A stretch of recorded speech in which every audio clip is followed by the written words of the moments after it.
So somebody requested that I show this one hard rock heavy metal patch that I created for the Boss GT1, my favorite effects processor as of this time, even though they are pretty inexpensive, relatively speaking.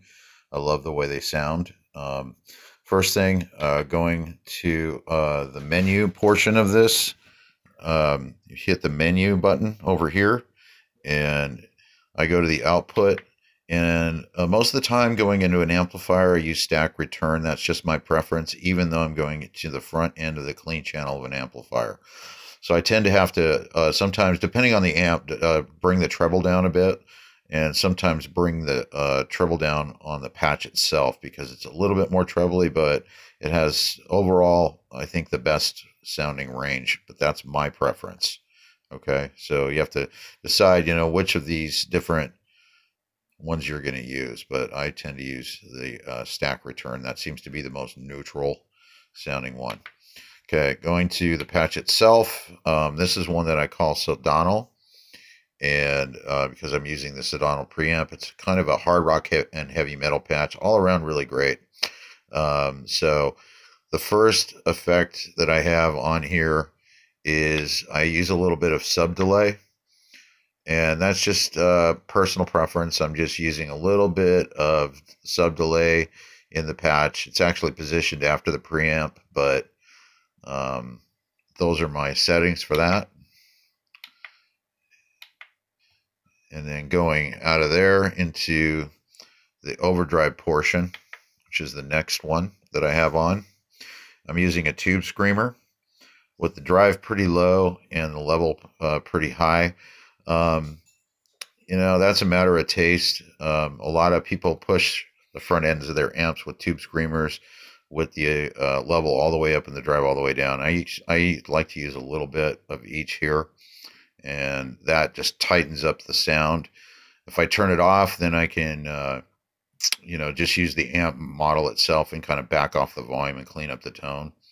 The direct level is at 50. That's just the mixing the clean level. This actually has more controls on it than a standard tube screamer does, but that's kind of where I got it. Okay. Next thing is the preamp itself, which is a Sodano type. The gain right there is at 52. When I'm pushing it with the tube screamer, it gets pretty intense. So that happens to be the output level. Pretty flat, on the preamp EQ settings. Treble's down just a little bit. And presence is down just a little bit. I'm using original speaker type. It just works. I like it. You can try it with that off or try with different speaker cabinet outputs, but I like the original one. Even going into the amp, it sounds really good. Doesn't sound boxy. It sounds great. So that's that.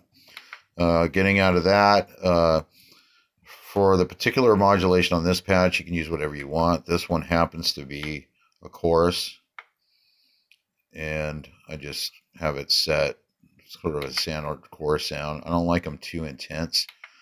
I don't like them to wash out the sound too much with chorus most of the time. And then for the delay, I'm using the Terra Echo, and amazing sounding.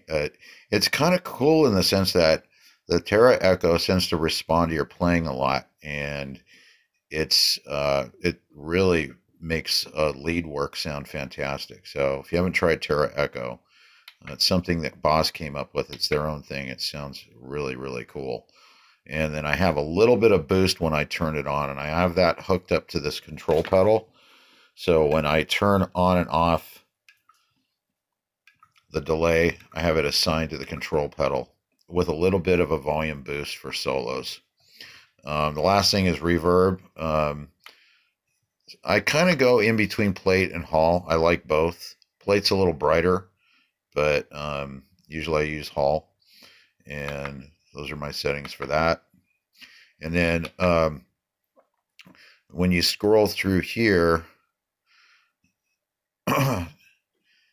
my master output is kind of key too. So when you go to master, page 2 is your settings for your EQs. I tend to adjust them some, but tend to have to bring the high gain down just a little bit because I'm using stack return going into the front of an amp. So you have to kind of adjust that depending on what kind of amp you're using. Sounds really good going through the clean channel of pretty much every tube amp that I have. So, and the funny thing is, at high volumes especially, tube amps, this thing loves tube amps. If you're running into the front end of a tube amp, it sounds like, to me, a really fantastic preamp going into a tube amp. Even better than some of the preamps in the tube amps. So I just love the way it sounds. You've heard it on my previous video. I'll make another one with this setting the way it is, going straight into one of my heads. So that's it. Try it out, see what you think.